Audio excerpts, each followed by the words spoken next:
हमारी खास पेशकश साइकिल का सुरीला शंखनाद। जी हाँ, सुरीला शंखनाद इसलिए क्योंकि यूपी विधानसभा चुनाव में महज 6 महीने का ही वक्त बचा है। ऐसे में समाजवादी पार्टी ने अपना चुनावी गीत लॉन्च कर दिया है और इसी गीत के साथ सुरों को साधने वाली गायिका काजल निषाद भी समाजवादी हो चुकी है। चुनावी बरस में लगातार यूपी की सियासी पारे की आप बात करें तो ये बढ़ता जा रहा है। कहीं सम्मेलन हो रहे हैं तो कहीं मिलन हो रहा है और इन सब के बीच जब विपक्ष की तरफ से सपा ने हुंकार भरी तो यूपी का माहौल सियासी हो उठा। सपा ने साइकिल यात्रा को मानो चुनावी शंखनाद करार किया हो, तो वहीं अब धीरे धीरे ही सही लेकिन बढ़ने लगा है सपा क्या सियासी कुनबा, जिसे देखकर लगता है कि 2022 का सियासी दंगल बेहद दिलचस्प होगा। उस दंगल में भाजपा और सपा की सीधी सीधी टक्कर होगी।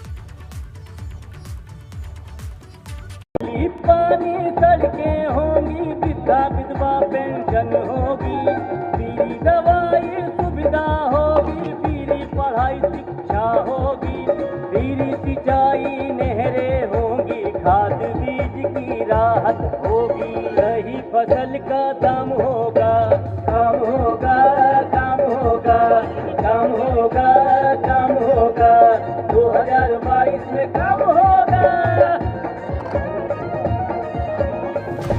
अवध की गलियां और उस गलियों में सुनाई देने लगी दस्तक सियासत की, जो करती हैं इशारा विधानसभा चुनावों की तरफ कि वक्त कम है और काम ज्यादा।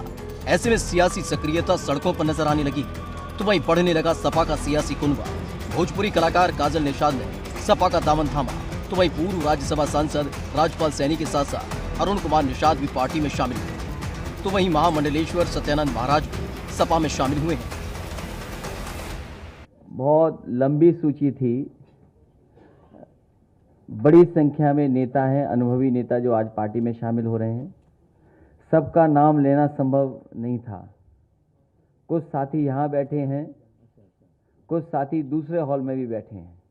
काजल निषाद जी और इनके साथ भी बड़ी संख्या में इनके समाज के लोग, इनसे जुड़े हुए लोग, इनसे प्रभावित लोग, और न केवल यहाँ पर जो कम संख्या में आए हैं लेकिन बड़ी संख्या में जहाँ जहाँ इनका कार्य क्षेत्र है वहाँ पार्टी में शामिल हो रहे हैं। मैं उन सभी साथियों का बहुत बहुत स्वागत और बधाई देता हूँ।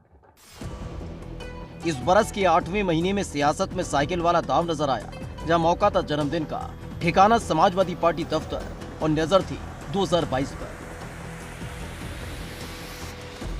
22 के लिए बाइसिकल की बजाय घंटी, आगे आगे अखिलेश, पीछे पीछे नेताओं की पंक्ति। 2022 में होने वाले चुनावों के मद्देनजर ये तस्वीरें बेहद अहम हो जाती हैं, जो लखनऊ में 4 अगस्त को देखने को मिली। तस्वीरें लखनऊ में मौजूदा सपा मुख्यालय के अंदर की थी, जहां से अखिलेश यादव ने सपा साइकिल यात्रा का आगाज किया और इस दौरान हजारों की तादाद में पहुंचे सपा कार्यकर्ताओं ने उनके साथ साइकिल पर सवार होकर 2022 के संग्राम का बिगुल फूंका। अखिलेश यादव ने साइकिल यात्रा के जरिए विरोधियों को अपनी ताकत दिखाने की पूरी कोशिश की और साफ साफ संदेश दिया कि अब से समाजवादी पार्टी जमीन पर उतरकर भाजपा का मुकाबला करने के लिए पूरी तरह से तैयार है। अखिलेश यादव की साइकिल यात्रा सपा पार्टी मुख्यालय से शुरू होकर जनेश्वर मिश्रा पार्क पर जाकर खत्म हुई। साइकिल यात्रा के आगाज के साथ ही अखिलेश यादव ने अपने तेवरों से साफ कर दिया कि इस बार विधानसभा चुनाव बेहद दिलचस्प होने जा रहे हैं। अखिलेश यादव ने जहां एक तरफ 400 सीट जीतने का दावा किया तो वहीं यूपी के नंबर 1 होने के भाजपा के दावे पर भी अखिलेश यादव ने तंज कसा। आने वाले समय में हो सकता है जनता समाजवादियों को 400 सीटें भी जितवा दे। अभी तक तो हम 350 बोलते थे, लेकिन जिस तरह की नाराजगी जनता के बीच में है, हो सकता है 400 सीटें जीत जाए। तो देश के करोड़ों कुपोषित बच्चों में सबसे ज्यादा है कुपोषित बच्चे। अगर कहीं हैं, कुपोषण के शिकार कहीं बच्चे हैं तो उत्तर प्रदेश में उत्तर प्रदेश सबसे नंबर 1 पर है। उत्तर प्रदेश 1600 से अधिक अध्यापकों की मौत को सिर्फ 3 बताने में नंबर 1। उत्तर प्रदेश रोजगार मांगने वाले विद्यार्थियों पर लाठी चलवाने में नंबर 1। उत्तर प्रदेश 70 लाख नौकरी देने का वादा करके अपने वादे से पलट जाने में भी नंबर 1। उत्तर प्रदेश बड़े बड़े पोस्टर होर्डिंग लगाकर अपनी नाकामी को छिपाने में number 1। Custodial death, judicial death में नंबर 1। झूठ बोलने में नंबर 1। इस दौरान अखिलेश यादव ने भाजपा के मैनिफेस्टो को मनीफेस्टो करार दे दिया। साथ ही आरोप लगाया कि भाजपा विकास का दावा जरूर करती है, लेकिन भाजपा में काम की संस्कृति नहीं है। मैनिफेस्टो नहीं, मनीफेस्टो बनाते हैं। इनके लिए पॉलिटिक्स बिजनेस है। और जैसे जैसे चुनाव करीब आ रहा है तो सोचिए, पिछड़ों पर, दलितों पर, मुसलमान भाइयों पर प्यार दिखा रहे हैं।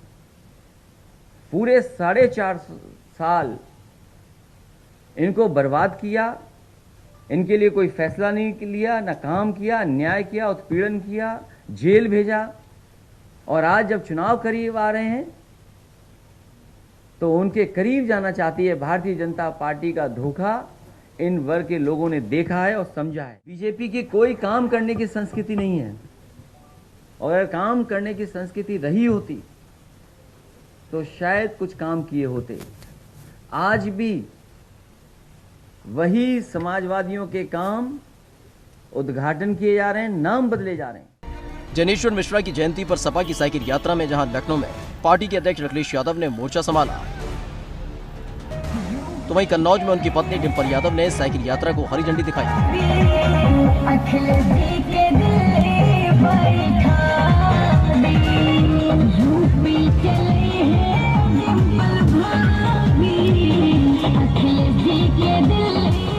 इस दौरान डिंपल यादव ने भी भाजपा पर आरोप लगाए और दावा किया कि जितना काम अखिलेश यादव की समाजवादी सरकार ने नहीं किया था, उतना काम किसी पार्टी ने नहीं किया। लखनऊ में सपा की साइकिल यात्रा का आगाज खुद पार्टी के अध्यक्ष अखिलेश यादव ने किया, तो वहीं कन्नौज में साइकिल यात्रा का जिम्मा उनकी पत्नी डिंपल यादव ने संभाला। इस दौरान सैकड़ों की तादाद में सपा कार्यकर्ता साइकिल यात्रा में हिस्सा लेने पहुंचे थे और उन्हें डिंपल यादव ने हरी झंडी दिखाकर रवाना किया। कन्नौज पहुंची डिंपल यादव ने सबसे पहले सपा के कद्दावर नेता जनेश्वर मिश्रा की फोटो पर फूल चढ़ाए और उन्हें श्रद्धांजलि दी। इसके बाद वो बसनुमा रथ की छत पर पहुंची और यहां से उन्होंने सपा कार्यकर्ताओं की साइकिल यात्रा को रवाना किया। इस कार्यक्रम में सैकड़ों की तादाद में सपा के कार्यकर्ता पहुंचे थे, जिन्होंने डिंपल यादव के समर्थन में नारेबाजी की। इस दौरान डिंपल यादव ने यूपी की भाजपा सरकार पर जमकर आरोप लगाए। उन्होंने कहा कि कोरोना काल में योगी सरकार पूरी तरह से फेल रही और सरकार ने अपनी नाकामियों को छिपाने के अलावा कोई काम नहीं किया है। सरकार कोई कार्य नहीं कर रही। सरकार खाली एक कार्य कर रही है, खाली छुपाने का कार्य कर रही है। जो भी घटनाएं होती हैं, आपने कोरोना काल में भी देखा होगा, और कन्नौज ने भी बहुत परिस्थितियों का सामना किया है। लोगों ने अपने परिजनों को खोया है, ऑक्सीजन की कमी रही है, दवाइयों की कमी रही है, कोई व्यवस्था नहीं रही है। सरकार क्यों आती है? सरकार इसलिए आती है, जनता इसलिए चुन के भेजती है सरकारों को कि वो जनता के लिए काम करे। डिंपल यादव ने भी आरोप लगाया है कि योगी सरकार में महिलाओं पर अत्याचार बढ़े और ऐसी सरकार को हटाने का वक्त अब आ चुका है। जिस तरह का उत्पीड़न ब्राह्मणों का ही नहीं हो रहा है, सभी जातियों का, सबका हो रहा है। सभी महिलाओं का, हमारे युवाओं का उत्पीड़न हो रहा है, जिनको नौकरी नहीं मिल रही है। तो मैं समझती हूँ आज एक सही अवसर था। आज जनेश्वर जी की जयंती थी और मुझे पूरा विश्वास है कि आने वाले समय में हम एक भारी बदलाव देखेंगे। अखिलेश यादव ने लखनऊ से तो कन्नौज से डिंपल यादव ने साइकिल यात्रा के जरिए योगी सरकार को घेरने की कोशिश की और अपनी अंदाज से बयां कर दिया कि जरूर आने वाले वक्त में गर्मी नरमी दिखाए, लेकिन उत्तर प्रदेश का सियासी पारा अपने चरम पर होगा और उसकी तपेश में जो तपेगा वही यूपी की गद्दी पर राज करेगा। Bureau report, ABP Ganga.